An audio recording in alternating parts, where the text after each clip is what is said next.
트렌드 시리즈가 유행을 타고 있습니다.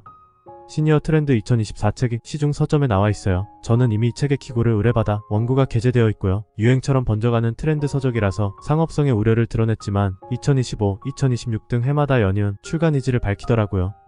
기고 제목은 시니어 폭지파이 조리 준비할 올빼미. 제목이 우스꽝스럽고 재밌죠? 광고 시장 등에선 흔히 수익 창출 규모를 먹는 맛있는 과자, 파이라고도 부른답니다. 경제 정책 용어로 흔히 금리 인상 강경파, 매파, 금리 인하 비둘기파, 그리고 이도저도 아닌 애매모호한 중립 입장, 올빼미파가 있어요. 아마도 2024년에도 매파 정책 기조를 유지하겠지만 정책 기조의 변환점을 마련하기 위해서라도 올빼미파로 정책 기조를 바꿀 공산이 높습니다. 경제 용어 중에 우리에게 생소하지 않고 쉽게 다가가기 위해서 쓰는 말들이 있어요. 그 중에 금리 인상을 말하는 매파가 있습니다. 좀 엄청 세게 보이죠? 무섭고. 그 다음에 금리 인하, 비둘기파가 있습니다. 이건 좀 온건하게 보입니다.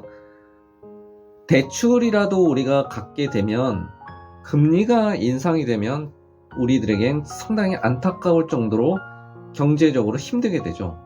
그래서 우리의 마음을 평화롭고 온건하게 만든다는 입장에 금리 인하, 비둘기파가 있었던 겁니다. 요즘처럼 물가가 인상이 많이 되는 이 상황에서는 강경파인 매파, 그러니까 금리 인상을 주로 요즘은 주장하고 있었던 거죠. 하지만 2024년, 내년도가 되면은 상황은 많이 바뀌게 됩니다. 연방준비위원회에서 최근에 말하기를 이렇게 말하고 있었던 거죠.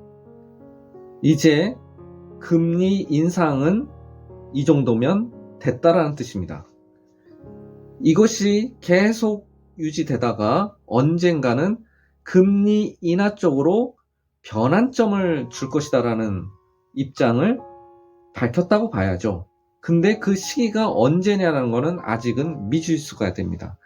그래서 2023년, 2024년에서는 금리 인상의 기조에서 금리 인하의 조짐을 보일 수 있도록 하는 중립파, 그게 바로 올빼미였던 겁니다.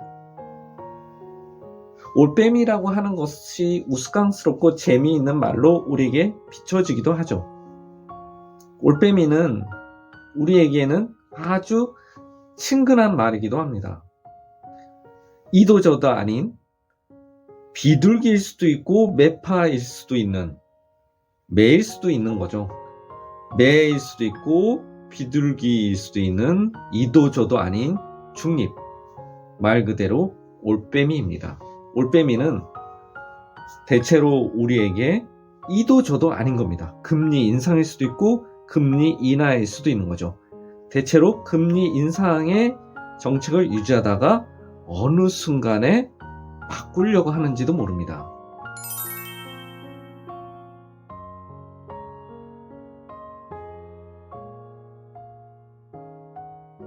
최근 2023년 12월 중순쯤 미국 연방준비제도는 제롬 파월 의장이 입을 빌어 연방공개시장위원회 FOMC 결과에 대해 금리 인상은 끝났다고 밝혔다. 더 이상한 금리 인상이 경제 기본 정책이 아니다. 금리 인상이 당분간 유지된 채 인상된 금리에서 금리 인하의 시점으로 넘어가려는 중립적인 올빼미가 등장한 것이다.